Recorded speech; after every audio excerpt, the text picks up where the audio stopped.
সূরাতুল মুমিনুন হলো 23তম সূরা। 23তম সূরা হচ্ছে সূরাতুল মুমিনুন। নাম্বার 3, আপনারা জানেন মহাগ্রন্থ আল কোরআনের সূরাসমূহ 2 ভাগে বিভক্ত। একটি হচ্ছে সূরাতুল মাক্কিয়া, অপরটি হচ্ছে সূরাতুল মাদানিয়া। যারা আপনারা ফাজিল কামিলে পড়াশোনা করেছেন, আল ইতকান ফি উলুমিল কোরআন পড়েছেন, বা তাফসিরের কিতাবসমূহ বা উসুলে তাফসিরের কিতাবসমূহ অধ্যয়ন করেছেন, আপনারা জানেন মক্কি এবং মাদানী সূরার ব্যাপারে বিরাট আলোচনা এসেছে। আমি সেই দিকে যাব না, যেহেতু সময় কম। যদি আপনারা বলেন হুজুর এক কথায় বুঝিয়ে দেন মক্কি সূরা কারে বলে, মক্কি সূরা, এই সূরাটা হচ্ছে সূরাতুল মুমিনুন, হচ্ছে মক্কি সূরা। এবার যদি আপনারা বলেন যে মক্কি সূরা কারে বলে, এক কথা সহজ বাংলায় হলো নবী করিম সাল্লাল্লাহু আলাইহি ওয়াসাল্লামের উপরে যেই সূরা মক্কাতুল মুকাররমায় নাজিল হয়েছে সেই সূরাকে বলা হয় মক্কি সূরা। আর একটু বড় করে বলেন সুবহানাল্লাহ। এই সূরাতুল মুমিনুন হলো মক্কি সূরা, যেহেতু এটা মক্কাতুল মুকাররমায় নাজিল হয়েছে। নাম্বার 4, প্রত্যেকটা সূরাতেই কম বেশি আয়াত আছে না নাই? ভালো করে খেয়াল করেন বোঝেন। প্রত্যেকটা সূরাতেই কম বেশি আয়াত আছে। এই সূরার মধ্যে আয়াত সংখ্যা হলো 118 খানা, 118টি আয়াত সংবলিত এই সূরাতুল মুমিনুন। নাম্বার 5, প্রত্যেকটা সূরার শুরুতেই ওই সূরার নাম লেখা আছে, আবার কোন কোন সূরার মধ্যখানে ওই সূরার নামকরণ করা হয়েছে। এই সূরাতুল মুমিনুন, এটা যে সূরা মুমিনুন, এটা সূরাতুল মুমিনুনের প্রথম আয়াতের 3য় শব্দের মধ্যে এই আল মুমিনুন শব্দটি পাওয়া যায়। কাদ আফলাহাল মুমিনুন, আদ একটি শব্দ, আফলাহার একটি শব্দ, আল মুমিনুন হচ্ছে 3য় শব্দ। এই সূরার নাম যে সূরাতুল মুমিনুন, এটা আপনার এই সূরার প্রথম আয়াতের 3য় শব্দের মধ্যে পাওয়া যায়। নাম্বার 6, এই সূরার নামকরণটা কাদের জন্য করা হয়েছে? আপনারা খুশি হবেন, আমরা যারা আল্লাহ এবং রাসূলের গোলাম, নিঃসন্দেহে আমরা ইমানদার মুসলমান। কথা বুঝে থাকলে জবাব দেন, আমরা কি মুসলমান? আরে বাবা, ইমানদার মুসলমানের আওয়াজ তো এরকম নয়, একটু দারাজ কণ্ঠে বলুন না, আমরা কি মুসলমান? ইমানের স্বীকৃতি অত্যন্ত সুকণ্ঠ এবং উচ্চ আওয়াজে দিবেন, যেহেতু ইমানের আওয়াজ ছোট হওয়ার কথা নয়। আমরা ইমানদার মুসলমান, আমরা আল্লাহ এবং রসুলকে বিশ্বাস করি এবং মানি। আমরা যারা আল্লাহ এবং রসুলকে বিশ্বাস করি এবং মানি, আপনারা খুশি হবেন, আল্লাহ পাক আমাদের নামকরণ করেছেন, আমরা হলাম মুমিন। আর আমাদের শানে আল্লাহ পাক, আমাদের শানে আল্লাহ পাক এই সূরাটা নাজিল করে দিয়েছেন। এজন্য এই সূরার নাম হলো সূরাতুল মুমিনুন। এবার যদি আপনারা বলেন যে হুজুর এই সূরার আলোচ্য বিষয়টা কি, সংক্ষিপ্তভাবে বলি। মুমিন ব্যক্তি কি কি কাজ করলে পরে, আবারও শোনেন, একজন ইমানদার ব্যক্তি কোন কোন কাজ করলে পরে, ঈমান গ্রহণের পর কি কি কাজ করলে পরে দুনিয়া এবং পরকালীন জীবনে সফলতা অর্জন করবে, জান্নাতুল ফেরদাউস লাভ করবে, আল্লাহ পাক আলোচ্য সূরাতে এই প্রসঙ্গে তিনি আলোচনা করেছেন। তাহলে আপনারা বলুন, এই সূরার ব্যাপারে আমাদের জানার প্রয়োজন আছে না নাই? আমরা যদি দুনিয়াতেও শান্তি চাই, পরকালেও যদি মুক্তি চাই, এই সূরা আমাদের জানতে হবে। এটা হচ্ছে সূরাতুল মুমিনুন। এবার আসুন, এই সূরাতুল মুমিনুনের শানে নুজুলটা কি, যেটাকে তাফসীরুল কোরআনের ভাষায় বলা হয় সাবাবে নুজুল। শানে নুজুলটা কি? তাফসীরে রূহুল মাআনি, তাফসীরে রূহুল বায়ান, ইবনে কাসির সহ অসংখ্য তাফসীরের কিতাবের মধ্যে এসেছে। এই সূরার শানে নুজুল সম্পর্কে আমি গ্রহণযোগ্য একটি শানে নুজুল আপনাদেরকে শোনাচ্ছি। এই পৃথিবীতে আল্লাহর হাবিবকে আল্লাহ পাক প্রেরণ করার পরে বিভিন্ন ঘটনার প্রেক্ষাপটে আল্লাহ পাক বিভিন্ন আয়াত সমূহ নাজিল করেছেন, বিভিন্ন সূরা সমূহ নাজিল করেছেন। আল্লাহর হাবিবের উপরে একবার ওহী নাজিল হয়ে গেল। ওহী নাজিল হয়ে যাওয়ার পর মৌমাছির গুঞ্জনের মতো আওয়াজ হচ্ছিল। আমার সুধী বন্ধুরা, অনবীগঞ্জের জনগণ, আউসকান্দির জনগণ, দেওতৈলের জনগণ, হাদিসে পাকের বর্ণনা অনুযায়ী আল্লাহর হাবিব মুহাম্মদ সাল্লাল্লাহু আলাইহি ওয়াসাল্লামের উপর যখন ওহী নাজিল হতো, বুখারীর বদুল ওহী যারা পড়েছেন সেখানের মধ্যে আছে ঘন্টার আওয়াজের মতো আওয়াজ হতো, ঘন্টার আওয়াজের মতো আওয়াজ হতো। আলেম ভাইয়েরা এখানে আছেন, নবী করিম সাল্লাল্লাহু আলাইহি ওয়াসাল্লামের উপরে যখন ওহী নাজিল হয়ে যেত ঘন্টার আওয়াজের মতো আওয়াজ হতো। আল্লাহর হাবিব হযরত জিবরাইল আলাইহিস সালামকে বললেন, ওগো জিবরাইল, তুমি যে আওয়াজ করতেছো, ঘন্টা করতেছো, সেটা আমি বুঝতে পাই। হযরত জিবরাইল বলেন, ইয়া রাসূলুল্লাহ, ইয়া হাবিবাল্লাহ, নবী গো, ওহী নিয়ে আসলাম আমি, কিন্তু আমি বুঝি নাই এই আওয়াজটা আপনি কেমন করে বুঝতে পারলেন গো নবীজি আমার। আল্লাহর হাবিব নূর নবী, হায়াতুন নবী, জিন্দা নবী বলেন, জিবরাইল রে, তুমি হলা মাত্র বাহক, তুমি বহন করে ওহী নিয়ে আল্লাহর দরবার থেকে আমার দরবারে এসেছো। রে জিবরাইল, তুমি আমাকে প্রশ্ন করতেছো, তুমি বুঝো নাই, কিন্তু আমি রাসূল কিভাবে বুঝলাম? কিন্তু তুমি শুনে রাখো, আমি নবী বলে দিলাম, তোমাকে সৃষ্টি করার 1000 বছর পূর্বে মহান আল্লাহ পাক এই কোরআনের মর্মার্থ আমার সিনার মধ্যে রেকর্ড করে দিয়েছে। আল্লাহু আকবার বলেন। আল্লাহ, জিবরাইল তুমি তো মাত্র বাহক, বাহক। আমার বন্ধুরা, হাদিসে পাকের মধ্যে এসেছে, আল্লাহর হাবিবের উপর যখন ওহী নাজিল হয়ে গেল, মৌমাছির গুঞ্জনের মতো আওয়াজ করতে লাগলো। তখন আল্লাহর হাবিব এই আওয়াজটা শোনার পরে দুটি নুরানি হাত মুবারক আকাশের দিকে তুলে আল্লাহ পাকের দরবারে মোনাজাত করলেন। এমন জামিয়া, এমন মানে একটি মোনাজাত করেছেন আল্লাহর হাবিব, যেটা তার জীবনের সবচেয়ে শ্রেষ্ঠ মোনাজাত, তার নিজের জন্য এবং তার উম্মতের জন্য সর্বশ্রেষ্ঠ মোনাজাতের অন্যতম একটি মোনাজাত। তাফসিরাতের কিতাবের মধ্যে তো এসেছে, তিরমিজি 3472 নম্বর হাদিসের মধ্যে দোয়াখানা পাওয়া যায়। আল্লাহর হাবিব তিনি দুটি হাত মোবারক তুলে কি দোয়া করলেন, বড় সুন্দর একটি দোয়া। আল্লাহর হাবিব ওহী নাজিল হয়ে যাওয়ার পরে দুটি হাত মোবারক আকাশের দিকে তুলে তিনি বলতে লাগলেন, আল্লাহুম্মা জিদনা ওয়ালা তানকুসনা ওয়াকরিমনা ওয়ালা তুহিন্না ওয়াআতিনা ওয়ালা তাহরিমনা ওয়াসিরনা ওয়ালা তুসির আলাইনা ওয়ারদিনা ওয়ারদ আন্না ইয়া কারীম ইয়া রাব্বাল আলামিন। আল্লাহর হাবিব বললেন, আল্লাহুম্মা জিদনা ওয়ালা তানকুসনা, আয় আল্লাহ তাআলা, এই পৃথিবীর মধ্যে আমাকে এবং আমার উম্মতগুলোকে যত নিয়ামত তুমি প্রদান করেছো গো রব্বুল আলামিন, আমি নবী তোমার দরবারে চাইলাম, আমি এবং আমার উম্মতের কোন নিয়ামতকে তুমি কমায় দিবা না। রব্বুল আলামিন, নিয়ামতকে তুমি কমায় দিবা না। আল্লাহুম্মা জিদনা, আয় আল্লাহ তাআলা, তোমার দরবারে ভিক্ষা চাইলাম, দোয়া করলাম, আমি রাসূলুল্লাহকে যত নিয়ামত তুমি প্রদান করেছ আর আমার উম্মতদেরকে যত নিয়ামত প্রদান করেছ, আল্লাহ দিন থেকে দিন আমার এবং আমার উম্মতের নিয়ামতগুলোকে তুমি বাড়িয়ে দাও। ওয়ালা তানকুসনা, আয় আল্লাহ তাআলা, এই নিয়ামতগুলোকে তুমি কমায় দিবা না, কখনো তুমি কমায় দিবা না, এই নিয়ামতগুলোকে তুমি কমাবা না। যত ধরনের নিয়ামত তুমি প্রদান করেছো রব্বুল আলামিন, এই নিয়ামতগুলোকে কমায় দিবা না। এরপরে আল্লাহর হাবিব বললেন, ওয়াকরিমনা ওয়ালা তুহিন্না, আয় আল্লাহ তাআলা, আমি এবং আমার উম্মতদেরকে মহামর্যাদার আসনে অধিষ্ঠিত করে দাও, সম্মানিত বানিয়ে দাও, মর্যাদাবান বানিয়ে দাও। আমার উম্মতগুলোকে গোটা পৃথিবীর মধ্যে শ্রেষ্ঠ, সর্বশ্রেষ্ঠ মহামর্যাদাবান উম্মত বানিয়ে দাও। ওয়াকরিমনা, আল্লাহ আমাদেরকে মহা সম্মানিত করে দেন।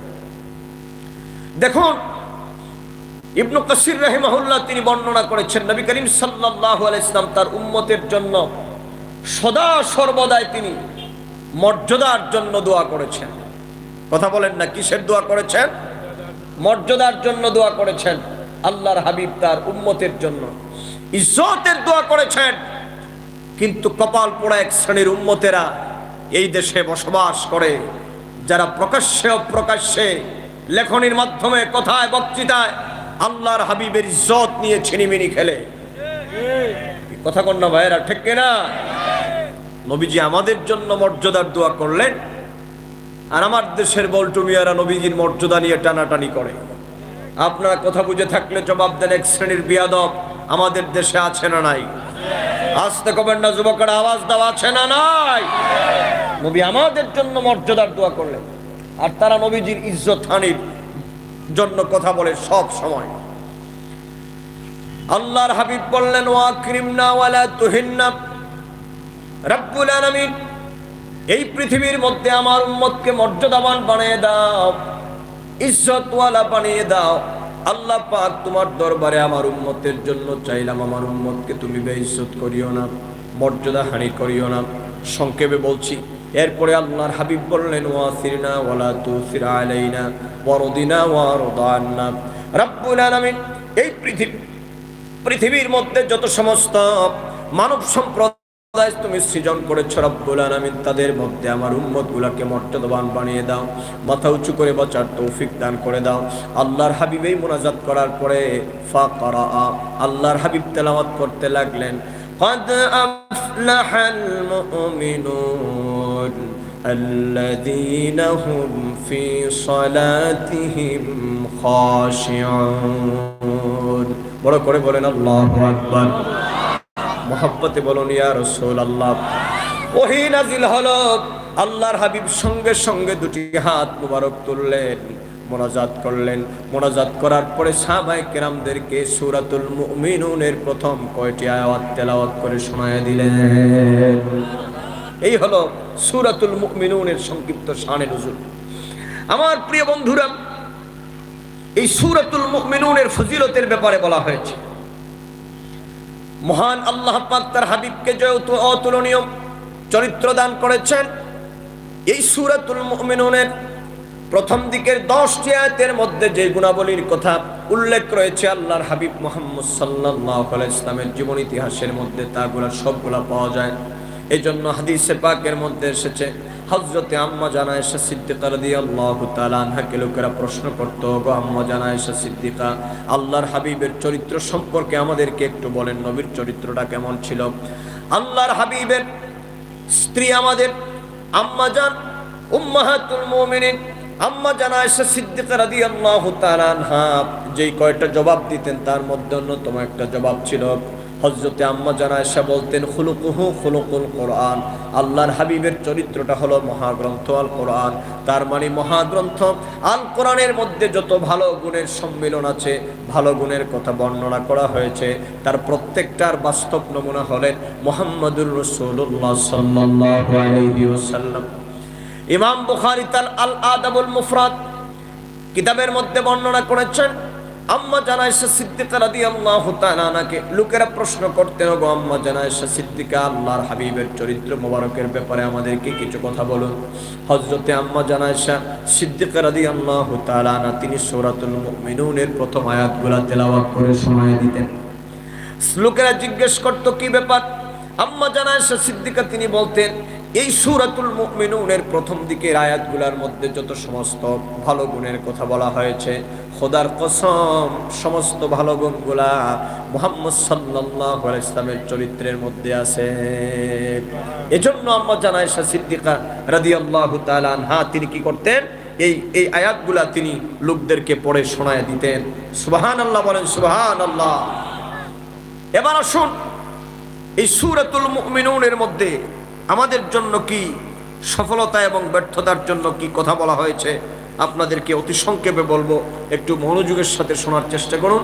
আর পিছন দিকে দুই একজন যারা দাঁড়িয়েছেন আপনারা বসে যান, একটু জিকির পড়েন, লা ইলাহা ইল্লাল্লাহ, লা ইলাহা ইল্লাল্লাহ, লা ইলাহা, লা ইলাহা ইল্লাল্লাহ মুহাম্মাদুর রাসূলুল্লাহ। পড়েন সাল্লাল্লাহু আলাইহি ওয়াসাল্লাম। মহান আল্লাহ পাক বলেন, বান্দারে শুনে রাখো, قد أفلح المؤمنون الذين هم في صلاتهم خاشعون। আল্লাহ পাক বলছেন, قد أفلح المؤمنون। মাদ্রাসায় যারা পড়াশোনা করেছেন আলেম ভাইরা বুঝবেন, আল্লাহ পাক বলেছেন কাদ আফলাহা, নিশ্চয় মুমিনগণ সফল কাম হয়ে গেছে। আর একটু বড় করে বলেন না সুবহানাল্লাহ। মুমিনরা সফল হয়ে গেছে এই কথা কার ভাই? একটু কথা বলেন না, মুমিনরা সফল হয়েছে এই কথা কার? আল্লাহ। আলেম ওলামারা বুঝবেন এই যে আফলাহা, এটা হচ্ছে মাজির সিগা। মাজির সিগার পূর্বে যদি কাদ বসে সেটা নিশ্চয়তার অর্থ দেয়। তার মানে কাদ আফলাহা, নিঃসন্দেহে, নিশ্চয় নিশ্চয় মুমিনগণ সফল কাম হয়ে গেছে। সুবহানাল্লাহ কন্যা।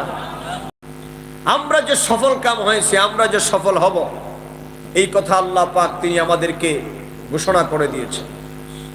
প্রিয় সুধী বন্ধুরা আমার, এই জীবনের কঠিন পরীক্ষায় আমরা পাশ করব এবং আল্লাহ পাক চান তার বান্দারা পাশ করুক, যেহেতু আল্লাহ পাক মুমিনদের জন্য জান্নাতুল ফেরদাউস বরাদ্দ দিয়েছেন। কথা কোন না, ঠিক কিনা? আরে ভাই, আমাদের জীবন তো সফল, এখন শুধু বাকি আমরা একটু আল্লাহ আল্লাহ রসুলের গোলামি করা, যাতে করে আমাদের মর্যাদাটা বৃদ্ধি হয়ে যায়। ঈমান গ্রহণ করার পরে আমরা সফল হয়ে গেছি, ঈমানদার ব্যক্তিরাই সফল। এখন শুধু মর্যাদা বৃদ্ধির জন্য নামাজ পড়া লাগবে, রোজা রাখা লাগবে, হজ যাকাত আদায় করা লাগবে, তাসবিহ তাহলিল পড়া লাগবে, ভালো কাজগুলা করা লাগবে। আমলে সালেহ এমন একটি গুরুত্বপূর্ণ বিষয়। ঈমান গ্রহণ করার পর কোনো ব্যক্তি যদি আমলে সালেহ করে, আল্লাহ পাক তার মর্যাদাকে উন্নীত করে দেন। আল্লাহ পাক মানুষের জীবনের অসংখ্য গুনাহ খাতাকে ক্ষমা করে দিয়া আমলে সালেহের বদৌলতে আল্লাহ পাক তার বান্দাদেরকে মাফ করে দিবেন। সুবহানাল্লাহ। পরীক্ষার যখন খাতা দেখা হয়, প্রতিষ্ঠান প্রধান মানুষদের তার অধীনস্থ শিক্ষকদেরকে বলে দেন যে ছাত্র যদি কোনোভাবে খাতার মধ্যে মোটামুটি কিছু লিখতে পারে, তাই না টুনে তারে 33 বানায় পাশ করায় দিবেন।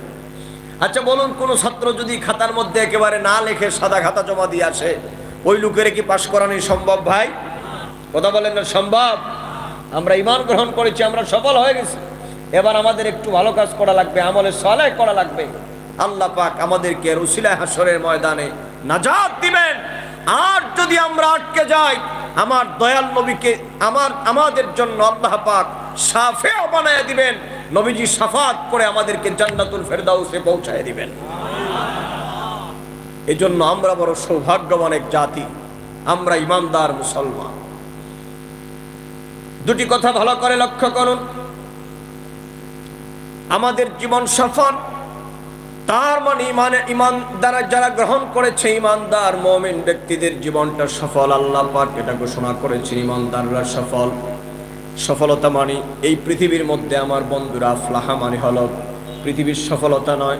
এই পৃথিবীতে যদি কেউ ম্যাট্রিক পাস করে সেটা এক প্রকারের সফলতা, ইন্টারমিডিয়েট পাস করলে এক প্রকারের সফলতা, অনার্স মাস্টার ডিগ্রি পাস করলে এক প্রকারের সফলতা, বিসিএস যদি পাস করে এক প্রকারের সফলতা, মিলস ফ্যাক্টরি ইন্ডাস্ট্রির মালিক যদি হয় এক প্রকারের সফলতা। কিন্তু আল্লাহ পাক এই যে ফালাহ শব্দ ব্যবহার করেছেন, এই যে হাইয়া আলাল ফালাহ আর কাদ আফলাহার সফলতা বা মুফলিহুনের সফলতা, সেটা ওই অর্থে নয়, দুনিয়ার সাধারণ সফলতার জন্য নয়। একজন মুমিন ব্যক্তির চূড়ান্ত সফলতা বাড়ি গাড়ি মিলস ফ্যাক্টরি ইন্ডাস্ট্রিতে নয়, দুনিয়ার টাকা পয়সা ক্ষমতা নেতৃত্ব আর কর্তৃত্ব নয়। একজন মুমিনের সফলতা হলো মিজানের পাল্লায় যখন তার নেকির পাল্লাগুলা ভারী হয়ে যাবে, আর পুলসিরাতের পুল বিদ্যুৎ গতিতে পার করায়া যখন আল্লাহ পাক জান্নাতুল ফেরদাউস দান করে দিবেন, সেটাই হলো একজন মুমিন ব্যক্তির জীবনের সবচেয়ে বড় সফলতা। সুতরাং আল্লাহ পাক বলেছেন, বান্দারে তোমাদের জন্য আমি আল্লাহ পাক ঘোষণা করে দিলাম, কাদ আফলাহাল মুমিনুন। এই পৃথিবীর মধ্যে যারা মুমিন মুসলমান, তাদের জীবন সফল হয়ে যাবে। এই পৃথিবীর মধ্যে মুমিনরা সফল, এই কথা আল্লাহ পাকের ওয়াদা। এই জন্য আমরা সফলতার মানদণ্ডে যেন উত্তীর্ণ হতে পারি, আমরা সফলতা পর্যবসিত হওয়ার জন্য বাকি কাজগুলো আমাদের করা লাগবে। এরপরে দেখেন হাদিসে পাকের মধ্যে আল্লাহর হাবিব আমাদের জন্য ঘোষণা করেছেন কি কথা? আল্লাহর হাবিব বলেছেন, আমাকে এমন এক প্রকারের উম্মত দেওয়া হয়েছে যে উম্মতগুলোকে আল্লাহ ক্ষমা ঘোষণা করে দিয়েছেন। আর একটু বড় করে বলেন না সুবহানাল্লাহ।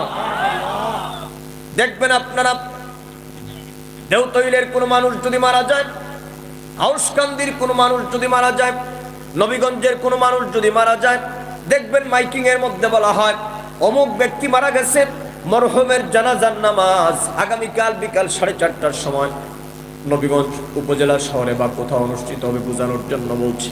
কি বলা হয়? মরহুমের জানাজার নামাজ। দেওতৈলের জনগণ, আশেপাশ থেকে যারা এসেছেন, একটি কথা কি আপনারা বুকে হাত দিয়ে বলতে পারবেন নাকি? এই যে বলা হয় মরহুমের জানাজার নামাজ, আপনারা যারা এখানের মধ্যে এসেছেন, কখনো কি মুয়াজ্জিনকে প্রশ্ন করেছেন নাকি মুয়াজ্জিন সাহেব মরহুম মানে কি? প্রশ্ন করছেন নি? কি কথা কন না আপনারা? কখনো প্রশ্ন করছেন যে মুয়াজ্জিন সাহেব এই যে মরহুম বলেন, মরহুম মানে কি? কখনো তো আমরা প্রশ্ন করি নাই। এই মরহুম মানে হলো ক্ষমাপ্রাপ্ত ইসমে মাফউল। আল্লাহর হাবিব বলেছেন উম্মতি উম্মাতুন মারহুমাতুন। রে সাহাবায়ে কেরাম, এই পৃথিবীর মধ্যে আল্লাহ পাক আমাকে এমন এক প্রকারের উম্মত দান করেছেন যাদেরকে আল্লাহ পাক ক্ষমা ঘোষণা করে দিয়েছেন। আল্লাহু আকবার বলেন, আল্লাহু আকবার, আল্লাহু আকবার। ইয়া রাসূলুল্লাহ, সুন্নাতুল জামাত জিন্দাবাদ, জিন্দাবাদ। আল্লাহু আকবার। আল্লাহ তোমাদেরকে ক্ষমা ঘোষণা করে দিয়েছে। এজন্য রে ভাই, আমরা আল্লাহ এবং রাসূলের গোলামি করব, নবীজির ফরমাবরদারি করব, সুন্নতের অনুসারী হব, যাতে করে আমাদের মর্যাদা দিন থেকে দিন আরো বৃদ্ধি পায়। কথা কন না, ঠিক কিনা? এরপরেও যদি আমরা কোনো কারণে আটকে যাই, আমাদের নবীকে তো আল্লাহ পাক আমাদের জন্য শাফেঈ বানায় রেখেছেন। কথা কন না? আমার নবী যে আমাদের শাফাত করবেন, এই বিশ্বাস কি আপনাদের ভিতরে আছে? ডান হাত তুলে বলুন, আছে না? আল্লাহু আকবার। ইয়া রাসূলুল্লাহ, জিন্দাবাদ, জিন্দাবাদ। আমার দেশের এক শ্রেণীর মৌলানা সাহেবদের এই কথা বিশ্বাস হয় না, নবী যে শাফাত করবেন। কিন্তু আমার দেশের জাতীয় কবি, কবি সম্রাট কবি কাজী নজরুল কত সুন্দর ভাষায় তিনি লিখেছেন, দুঃখের দিনের দরদি মোর নবী কমলে ওয়ালা, নবী কমলে ওয়ালা। তুমি আসবে জানি আধার রাতে, জলতে প্রদীপ লালা, নবী কমলে ওয়ালা। ইয়া রাসূলুল্লাহ বলেন না? কবি কাজী নজরুল বলছেন, আমার কিসের চিন্তা রে? আমার কবরে, হাসরে, মিজানে, পুলসিরাতে আমার সমস্ত দুঃখের দিনের যিনি সাথী, তিনি তো আর কেউ নন, তিনি তো হচ্ছেন আমার নবী মুহাম্মদুর রাসূলুল্লাহ সাল্লাল্লাহু আলাইহি ওয়াসাল্লাম। বলুন না আমার সাথে আবার, দুঃখের দিনের দরদি মোর নবী কমলে ওয়ালা, নবী কমলে ওয়ালা। তুমি আসবে জানি আধার রাতে, জ্বলবে প্রদীপ লালা, নবী কমলে ওয়ালা। কবি কাজী নজরুল আরো কত সুন্দর ভাষায় বলেছেন যে আমরা তো ক্ষমাপ্রাপ্ত জাত, আমরা ইমানদার, এরপরও যদি আমাদের বিপদ এসে যায় কোনো কঠিন গুনাহের কারণে, আমাদের ভয় নাই। তিনি তার ভাষায় কিভাবে বলছেন দেখেন, তোমার হুকুম তরক করি আমি প্রতিপায়,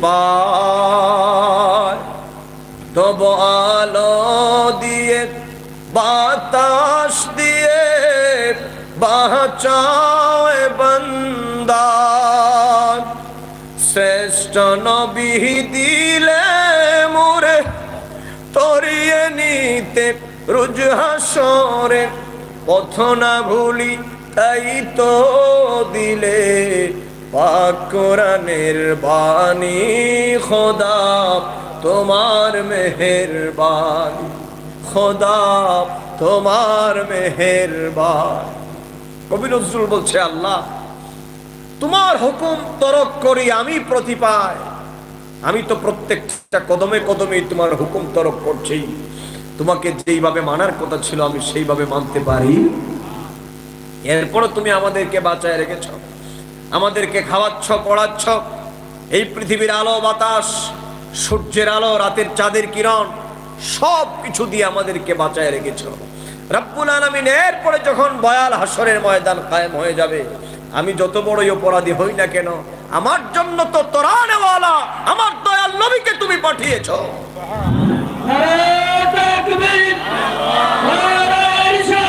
ইয়া রাসূলুল্লাহ,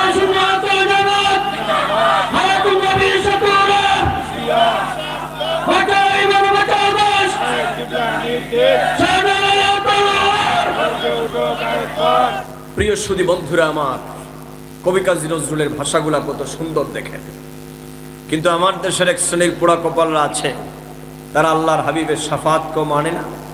ওরা ওদের বই পুস্তকগুলোর মধ্যে লিখেছেন যে নবীরা কারো উপকার করা তো দূরের কথা, হাসরের ময়দানে নিজের চিন্তায় উনি পেরেশান থাকবেন। আর একটু আস্তে কর, নাউজুবিল্লাহ। আল্লাহ যেন আমাদেরকে সমস্ত বদ আকীদা থেকে যেন আমাদেরকে হেফাজত করেন, সবাই পড়েন আমিন। আমরা আহলুস সুন্নাত ওয়াল জামাতের অনুসারী, আমরা সুন্নি মুসলমান আহলুস সুন্নাত ওয়াল জামাতের যে কয়টি আকীদার উপর আমাদের দৃঢ় বিশ্বাস, এর মধ্যে অন্যতম একটি আকীদা হলো আমার নবী হাসরের ময়দানে আমাদেরকে শাফাআত করবেন। নবীজি বলেছেন, শাফাআতি লিআহলিল কাবাইরি মিন উম্মতি, ভয়াল হাসরের ময়দানে আমার উম্মতের মধ্যে যারা কঠিন গুনাহগার হবে, কবিরা গুনাহগারী, যারা কঠিন গুনাহগার, তাদের জন্য আমি নবী শাফাআত করব, তাদেরকে আল্লাহর জান্নাতে পৌঁছায় দিব। যাই হোক প্রিয় সুধী বন্ধুরা, আমার এই দিকে গেলে অনেক সময় চলে যাবে, যেহেতু সময় কম। তাহলে এখানে আমরা দুটি কথা জানলাম। একটি হচ্ছে আমরা দুনিয়া এবং পরকালে আমাদের সফলতার কথা আল্লাহ বলেছেন, আর আমাদেরকে মুক্ত করে দেওয়া হয়েছে, গুনাহ আমাদের মাফ করে দেওয়া হয়েছে, আমাদেরকে মরহুম ঘোষণা করা হয়েছে, ক্ষমাপ্রাপ্ত ঘোষণা করা হয়েছে। এটা আল্লাহর হাবিব তার হাদিসে পাকের মধ্যে ঘোষণা করেছে। সুবহানাল্লাহ কোন। প্রিয় সুধী বন্ধুরা আমার,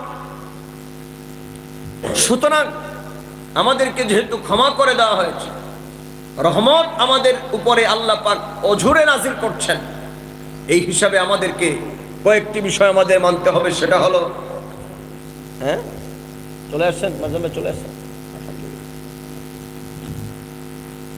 মাশাআল্লাহ মাশাআল্লাহ, নারে তাকবীর, আনোয়ার সিলেটে যাও, আহলে সুন্নাত ওয়াল জামাত জিন্দাবাদ জিন্দাবাদ, আহলে সুন্নাত ওয়াল জামাত জিন্দাবাদ জিন্দাবাদ, দেওবন্দের পক্ষ থেকে সুন্নাতের পক্ষ থেকে সিঙ্গাপুরের পক্ষ থেকে আহলান সাহলান, দেওবন্দি হে মহান সাহেব জাদাতুল করিম